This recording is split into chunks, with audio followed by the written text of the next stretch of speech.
¿Alguien quiere comenzar con alguna duda, alguna pregunta?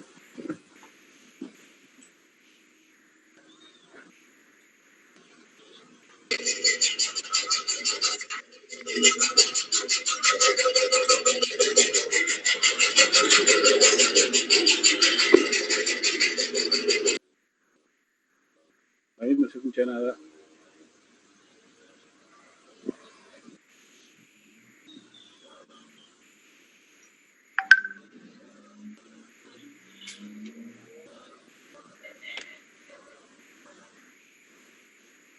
¿Alguien?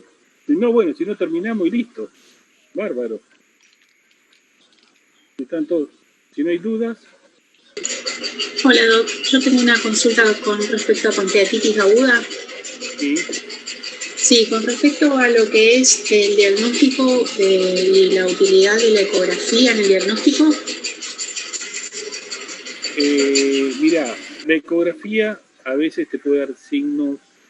En algunos casos puedes llegar a ver, ver un páncreas edematoso, y sobre todo si tenés ecógrafos de muy buena calidad, pero muchas veces al haber un proceso inflamatorio hay a veces hay cierto tipo de hilio que se llama, es un signo radiográfico que es el hilio regional del campo que interpone aire entre el páncreas y lo que sería la pared abdominal. Por eso muchas veces te va a salir el diagnóstico ecográfico páncreas no visualizado. Lo que sí te va a dar es, por ejemplo, en algunos casos que vas a ver la liquidez vesicular, eventualmente líquido libre y eventualmente liquidez coloidociana. Bien, claro, eso de lo del líquido libre y lo de la litiasis biliar estaba bastante bien descrito. Con respecto a la tomografía, entonces, ¿cuál es el método de elección, de primera elección? El método de elección es la tomografía. Lo primero que vos la pancreatitis aguda, haces el diagnóstico. Chicos, los que no estén preguntando, por favor, apaguen el micrófono porque retumba muchísimo. El método de elección es el diagnóstico lo haces con clínica, con laboratorio, que es aumento de la milasemia, y con imágenes. La imagen, lo primero que vas a pedir es la ecografía, porque la tomografía la podés pedir, pero normalmente la mayor utilidad a la ecografía la vas a sacar después del quinto o sexto día, sobre todo para ver si vas a encontrar algún tipo de alteración. Por favor, silenciense, chicos.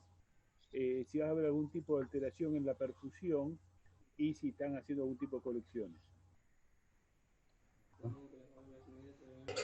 Bien, gracias. ¿Alguna otra pregunta? ¿Alguna duda? Hola, profe, buenas tardes. Yo Hola, tengo una duda acerca de enfermedad inflamatoria intestinal, del tratamiento médico. Sí. Tengo que se da un antiinflamatorio que, bueno, que es específico para intestino, y también tengo que se dan corticoides e inmunosupresores. Exactamente. Yo quería saber si las dosis altas que se dan de corticoides no actúan como inmunosupresores o se dan las dos cosas sí o sí. A veces empezás siempre con corticoides y después pasás a lo que sea los inmunosupresores que se llaman biológicos, que tienen muy buena respuesta a nivel general, pero también muchas veces puede llegar a deteriorar al paciente. Pero generalmente el tratamiento es primero, cuando es una colitis ulcerosa por una enfermedad de Crohn leve, lo tratás con mesalazina, después pasás a corticoides y eventualmente algún inmunosupresor y después lo pasás al biológico. Y al tratamiento quirúrgico muy pocas veces se llega, o sea, siempre se tratan con médico, excepto que se complique, digamos. O cuando no tenés respuesta al tratamiento médico. Claro. Lo que pasa es que pensá que en colitis ulcerosa el hecho de tener un adecuado tratamiento médico permite mucho más controlar la enfermedad, igual que con la enfermedad de Crohn. Lo que pasa es que hay complicaciones, por ejemplo, en una enfermedad de Crohn tenés una sepsis perineal la vas a tener que drenar sí o sí, porque si no, no va a hacer efecto el, el tratamiento biológico. Y en la y si una colitis ulcerosa, si el paciente no responde y sigue con diarrea sanguinolenta, mucopus, alteración del estado general, también lo va a tener que plantear una cirugía. Ok, gracias. Profe, disculpe, y en ese caso es importante hacer la localización del segmento afectado para hacer una cirugía, ¿En digamos, cuál? localizada. ¿En En cuál?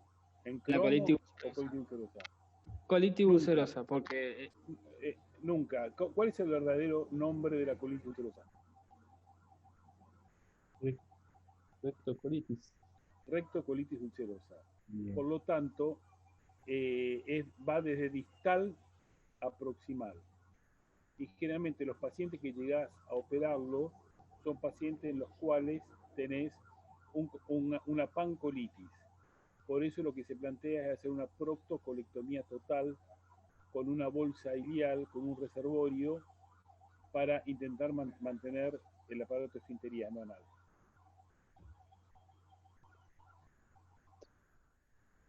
Profe, disculpe, ¿puedo repetir el tratamiento? El tratamiento se llama proctocolectomía restaurativa, que lo que le haces una resección del colon derecho, el colon izquierdo, el recto, y haces una bolsa generalmente en J con 20 centímetros de intestino delgado y lo anastomosás al ano. Haces una bolsa ano-anastomosis. Es lo que ustedes van a ver en algunos casos como pouch anal.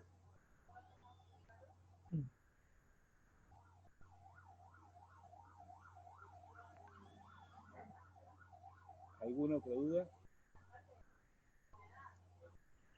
Yo tengo una duda en cuanto a abscesos anorrectales, en Sí. los que, o sea, el diagnóstico es clínico, al examen físico también lo vamos a verificar, pero ¿se recomienda a los que son de difícil localización algún método por imágenes? Porque le iba a usar resonancia, pero la verdad que A ver, ¿cuáles son los abscesos que conoces? los, o sea, los perianales, que son los que se encuentran más abajo, Sí, después el del supraelevador, sí. no sé, eran varios. Em, ¿Cuáles son los tres espacios importantes que vas a encontrar a nivel del ano recto?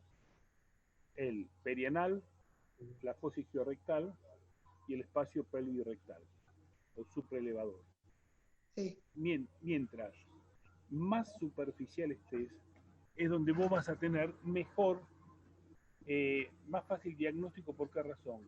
Porque aparte vas a tener inervación somática. El paciente va a estar muy dolorido, una lesión relativamente chica y en estos casos muchas veces el diagnóstico es muy sencillo. El isquio rectal también va a ser relativamente fácil diagnosticarlo, pero ya va a tener mayor tocamiento ¿cómo se llama? Del estado general. Y el pelvis rectal, que solamente va a tener inervación visceral, el paciente va a estar molesto a nivel anal, no va a saber bien qué tiene, va a estar en bastante mal estado, puede estar en bastante mal estado general, y ahí sí te podés recostar con algunos tipos de imágenes. ¿Cuál es la más fácil y más rápida para hacer? Una tomografía. Ah, bien. Porque acordate que la ecografía endoanal no te va a servir, te va a servir una ecografía endorrectal, pero es más complejo tener el equipo endorrectal. Y también, Claro. y si no, una resonancia que sería el método de elección. Una Bueno, resonancia de alta resolución.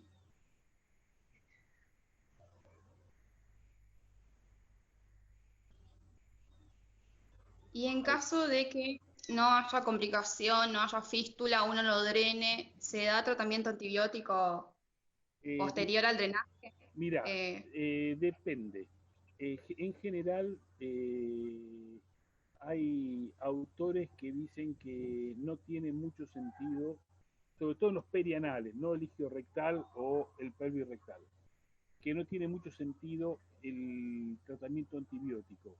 Nosotros le damos a todos a los pacientes, tanto ya empezamos preoperatorio y le damos tratamiento antibiótico por lo menos 7 días. Buenísimo. Y Muchas eso gracias. creo que eso nadie te lo va a discutir. Bueno, gracias. Profe, en cuanto a ese absceso perianal, Sí. hay, digamos, el tamaño, hay digo, a partir de tantos centímetros es indicación quirúrgica y no solamente drenado percutáneo, o El drenaje percutáneo se hace principalmente en estos momentos en un paciente COVID positivo que le haces un drenaje por vía percutánea.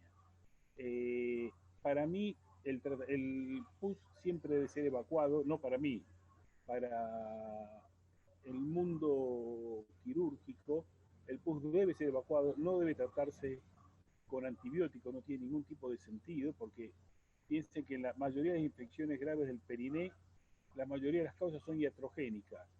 Y iatrogénica significa que nosotros la tratamos con antibióticos, no tuvo respuesta y terminamos operando una infección severa del periné que pone en compromiso la vida del paciente.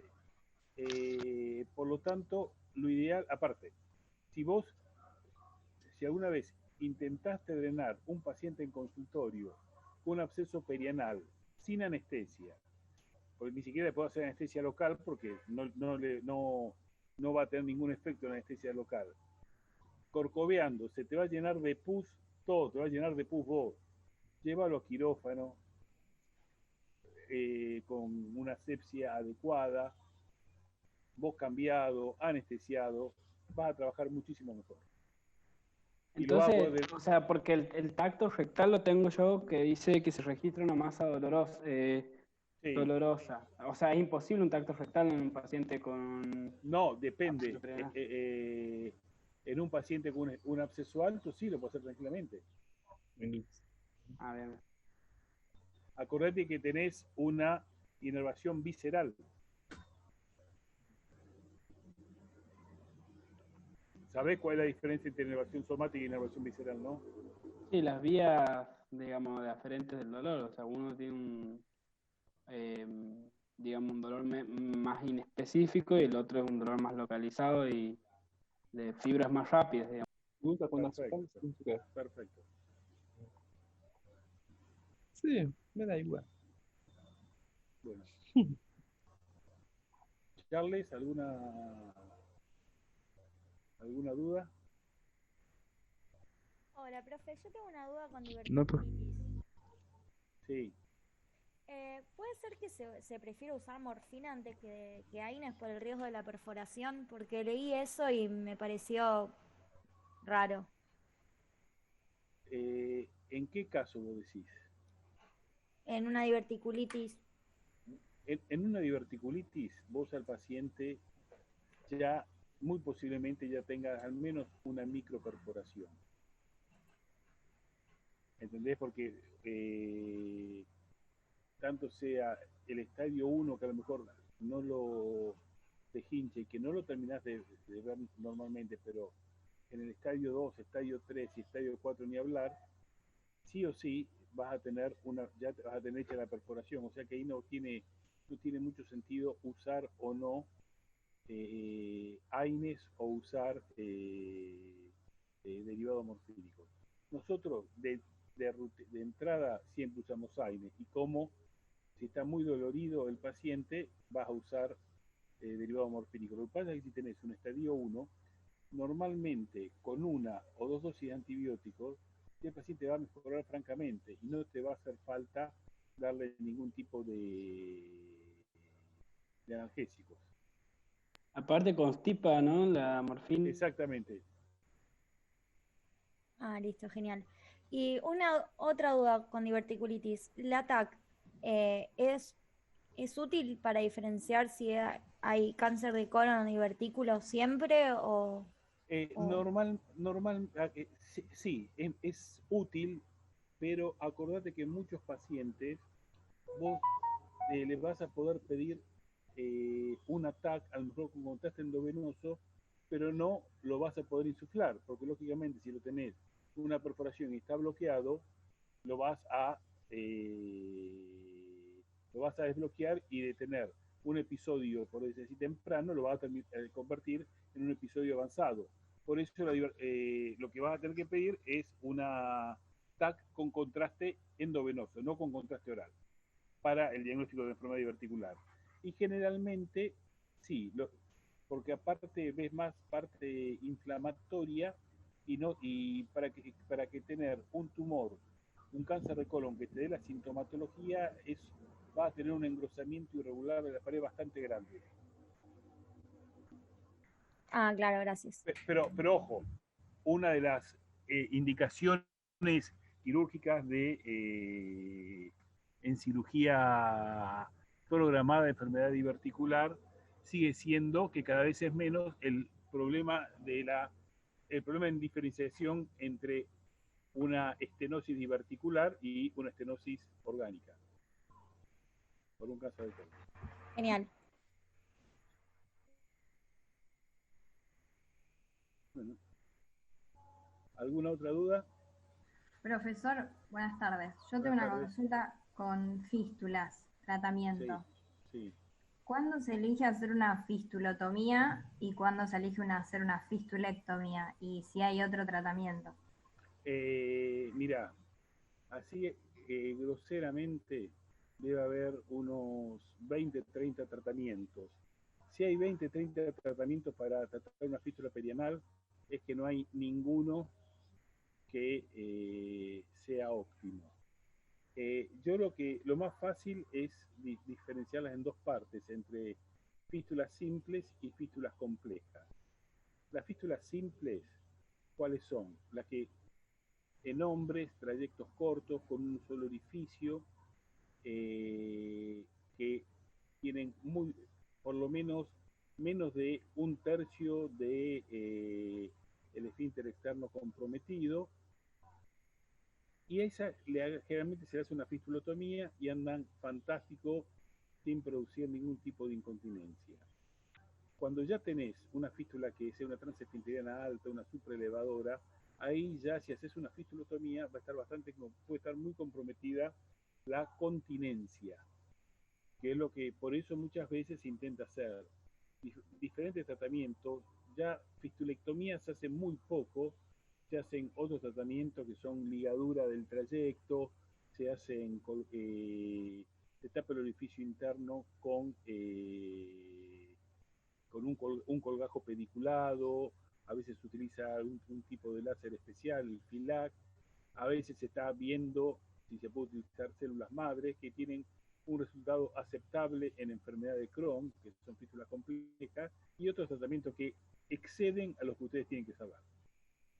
Y muchas veces cuando tenés también importante cantidad de tejido, lo que se puede hacer es una fistulotomía sobresedal, que es dejar un drenaje, un sedal flojo, que entre por el orificio interno y salga por el orificio externo, y eso muy lentamente va cortando hasta que, y haciendo que tengas un anclaje en el músculo. Acordate que el esfínter es un músculo circular con un tono de reposo, que si vos haces la sección se va a abrir, y con el sedal va a ir cortando y va produciendo una fibrosis que va haciendo que tenga menos separación y disminuyendo el riesgo de incontinencia.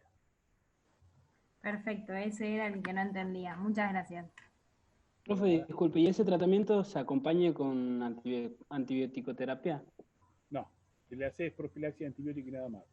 Acordate que la profilaxia antibiótica en cirugía colorectal es importante, y muchas veces, por ejemplo, pensá que un tacto rectal te puede producir una bacteriemia. O sea que si el paciente es un paciente que tiene un recambio valvular, o un paciente que tiene alguna alteración valvular, o que tiene un prolapso de válvula mitral, muchas veces tenés que plantear, antes de hacerle un tacto, que el cardiólogo o un infectólogo le indique algún tipo de profilaxis para evitar una endocarditis bacteriana. ¿La profilaxis podría ser metronidazol más gentamicina? A ver, para un tacto rectal no le vas a dar gentamicina que se lo tenga que hacer inyectable. Es mucho más sencillo hacerle por el ciprometro o amoxiclavulánico. Gracias. O sea, habría que cubrir anaerobios, gram negativo y gram y positivo. gram negativo. Y si querés el enterococo. Siempre y cuando tenga algún tipo de valvulopatía, si no, no tiene sentido.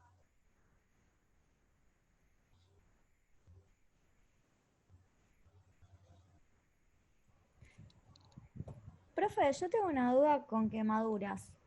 Ahí no te puedo ayudar. Yo las tengo también y no tengo la menor idea. Y ni me interesa tenerlo. Es el tema que no sé absolutamente nada. O sea que bueno. si rinden conmigo, pónganse tranquilos que no les voy a preguntar quemaduras. Yo tengo una duda.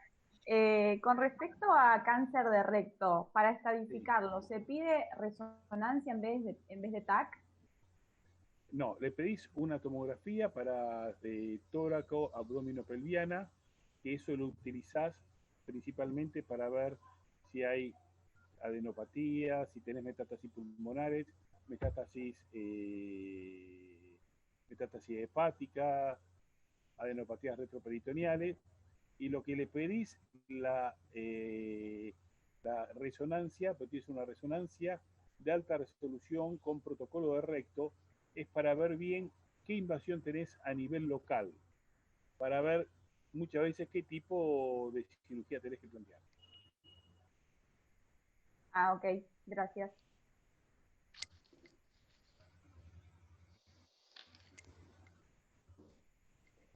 ¿Alguna otra duda? Profe, buenas tardes. Sí. Buenas tardes. Con respecto al colon, al cáncer colorectal, cuando afecta al colon derecho, por ejemplo, se hace el tratamiento quirúrgico sería una hemicolectomía derecha, y el izquierdo lo mismo, y en el transverso una resección segmentaria o una colectomía derecha ampliada. Ajá, perfecto. Y otra pregunta, para el cáncer de estómago, cuando se habla de clasificación, ¿es la clasificación en temprano o avanzado o hay otro tipo de clasificación? A ver, yo quiero dejar unas cosas en claro que a lo mejor desde mi punto de vista yo lo tengo claro y hay gente que no lo tiene claro, algunos docentes no lo tienen claro. Ustedes están estudiando para ser médicos de atención primaria. No tiene sentido de que estén estudiando, que sepan clasificaciones de especialistas. Sí, tenés que saber que tenés un cáncer gástrico temprano con 3 tipos de clasificación y un cáncer gástrico avanzado. Pero no estudien como para especialistas. Bien, gracias. Doctor, yo quería pasar a... Dale. Habla, compañera. Gracias. Profe, patologías de cabeza y cuello, ¿de dónde lo podría ver? De cualquier libro de cirugía.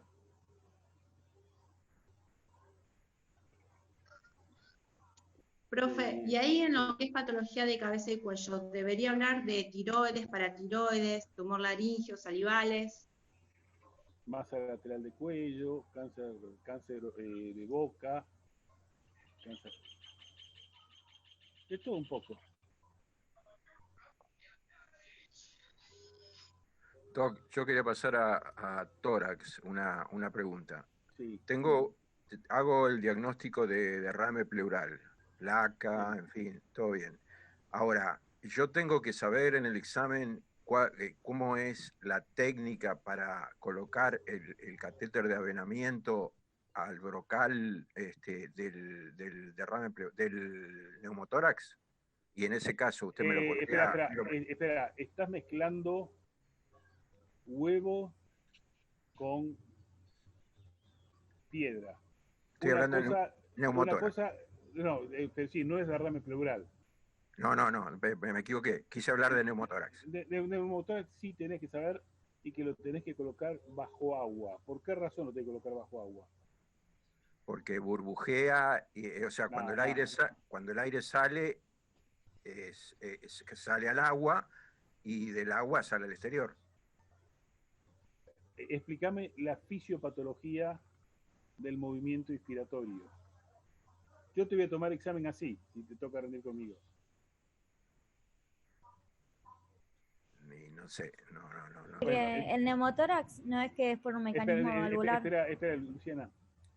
Si vos me decís así, yo lo que te tengo que decir es, yo te sugiero que estudies bien, porque por el juego de presiones a nivel torácico, sí. Vos cuando expirás vas a tener una presión positiva que va a salir y va a, como dijiste, burbujear en el en el tubo bajo agua. En cambio, cuando inspirás, si vos inspirás y va a tener una presión negativa, vas a chupar aire del exterior. Por lo tanto, se coloca bajo agua para que no puedas chupar aire, ¿entendés? Y seguir complicando el neumotórax. Y no sé quién fue la que comentó el mecanismo valvular. Ahí es que cuando sale para un lado, pero no vuelve ahí, y ahí se produce un neumotórax hipertensivo. Y ahí sí, para hacer una emergencia quirúrgica, ahí sí tenés que saber cómo hacer para drenarlo, que es muy sencillo. Le colocás una boca en un dedo de guante en el segundo espacio intercostal para que pueda salir el aire, y en caso de que tenga que entrar, el mismo guante hace que no pueda entrar. Y ahí al paciente rápidamente le salva la vida. Perfecto. Bueno, muchas gracias. Profe. Sí. Buenas tardes. Tengo una pregunta con respecto a las enfermedades inflamatorias intestinales. ¿Hasta dónde la enfermedad de Crohn puede afectar el tubo digestivo? Porque dice que es una enfermedad discontinua. Y la rectocolitis, tenemos entendido que afecta en forma seguida el colon y el recto, mientras que la enfermedad de Crohn dice que es discontinua. ¿Puede ser que afecte hasta, digamos, desde la boca al ano? Exactamente. Ah, bueno. Bueno, y otra duda, profe, con respecto al cáncer de colon. Si luego del diagnóstico y sospecho que hay metástasis, digamos, a nivel hepático, que es el lugar más común, ¿qué hago? Si, por ejemplo, hay una complicación, una obstrucción total, ¿cómo hago el tratamiento? A ver, vos tenés una oclusión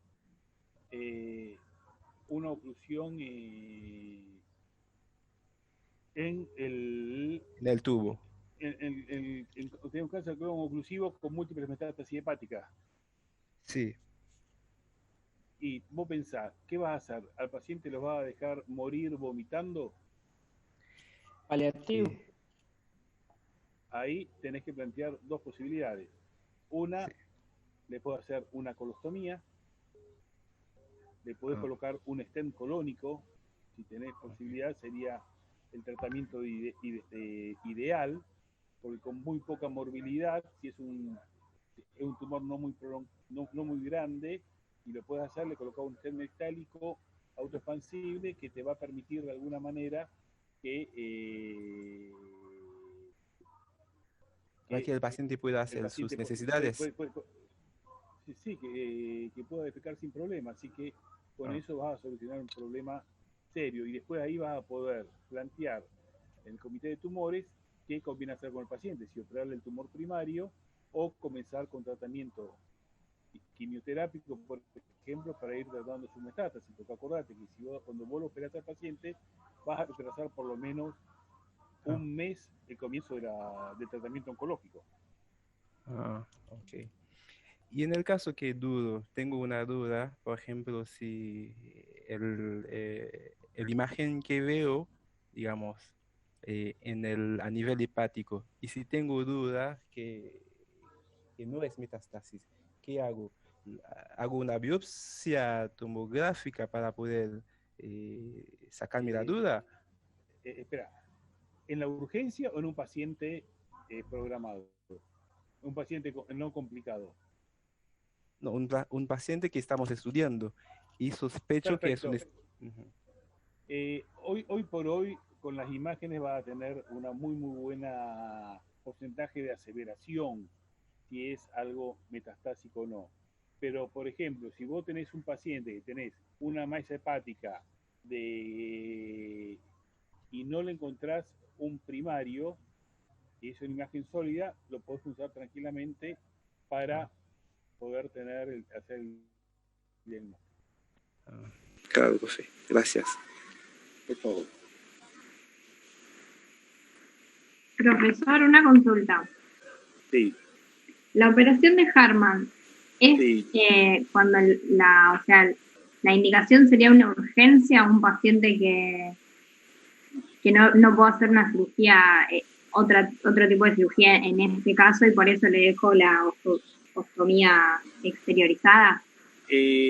La operación de Hartmann es una muy buena operación para la emergencia, para intentar salvar la vida al paciente, que generalmente se da cuando tenés cirujanos no entrenados en colorectos, paciente en mal estado general, y vos lo que querés es hacer la resección del foco complicado, ya sea tumoral o inflamatorio, le haces un cierre del muñón rectal y una colostomía terminal transitoria, que en el 50% de los casos es definitiva porque por diferentes causas el paciente no vuelve a poder operarse.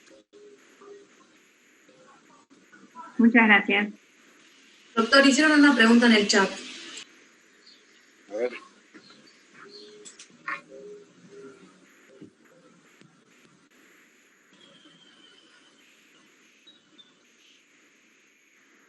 Normalmente el nódulo de hermana María José se da generalmente en cáncer gástrico, que es un caso de carcinomatosis peritoneal. Para eso está descrito. Pero podés ver nódulos, por ejemplo, un cáncer de ovario, una carcinomatosis peritoneal, pero no sería estrictamente el signo de la hermana María José. Profe, disculpe, con respecto al nódulo pulmonar solitario, nosotros, viene un paciente al consultorio y le hacemos un examen, o sea, por otra cuestión, pedimos una placa y encontramos o visualizamos un nódulo de pulmón solitario, mayor a 3 centímetros de diámetro. La conducta en ese momento, o sea, para seguir estudiando ese nódulo. Tomografía. Bien, eso.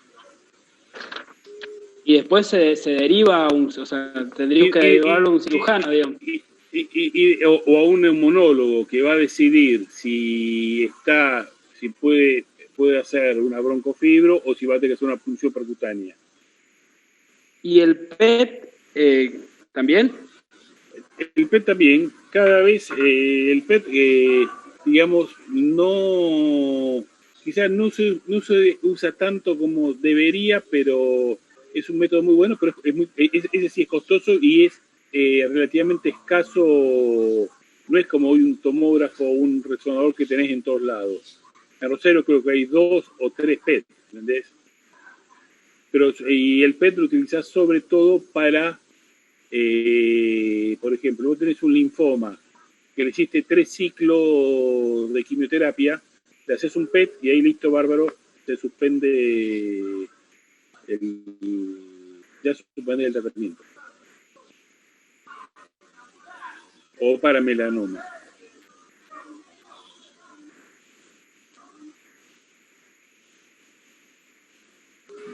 Profe, yo tengo una duda. Sí. Dale, Luciana, dale. Yo tengo una duda sobre cáncer de colon. Sí. Porque leí que uno de los síntomas puede ser una masa abdominal palpable. Sí. ¿Puede ser en cualquier localización o solo a nivel derecho? No, en cualquier localización, sobre todo, mucho depende del paciente. Si es un paciente obeso, es muy raro que lo pueda palpar. Si es una mujer delgada con un abdomen flácido, es muy fácil palparlo. Bien. Y otra pregunta. Un paciente menor de 50 años, ¿no? ¿Se puede justificar hacer una sangre oculta en materia fecal en vez de una colonoscopía o no? Como estudio inicial, cuando vos sospechás por la clínica. No, eso es para nada. Vos lo podés pedir una sangre oculta en materia fecal en menores de 50 años sin antecedentes familiares, quizás como screening, ¿entendés? Lo que pasa es que ya se están bajando todas las normas para screening a la población general a 45 años, porque lo que se vio este último tiempo fue una disminución del cáncer de colon, sobre todo justamente por los métodos de screening y la polipectomía, y un aumento en cáncer de recto, principalmente en jóvenes. Ah, genial. O sea que si uno sospecha ya tiene que ir directamente a la colonoscopía. Exactamente. Una sangre oculta. Lo que pasa es que aparte muchos pacientes te van a consultar por proctorragia. Si te consultan por proctorragia, ¿qué sentido tiene pedirle una sangre oculta? Claro, sí, obvio. Profe, ¿y si se hace la videocolonoscopía y se encuentra un pólipo, se hace la polipectomía dependiendo del tamaño o siempre? Dependiendo del tamaño. ¿Que mayor de 1 centímetro? Sí, depende mucho de varias cosas, entre ellos también la habilidad del endoscopista. Pero, por ejemplo, en mi caso particular, yo si tengo un pólipo de 2-3 centímetros pediculado, lo reseco sin problema. En cambio, si tengo un pólipo de 3 centímetros, que es un pólipo sésil, ahí prefiero biopsiarlo, ver qué dio, porque tiene un porcentaje hay un porcentaje no menor de que puede llegar a ser un adenocarcinoma. Okay. Chicos, nos estamos por quedar sin tiempo. ¿Entramos con el mismo link? Dale. Sí. Bárbaro. Bueno.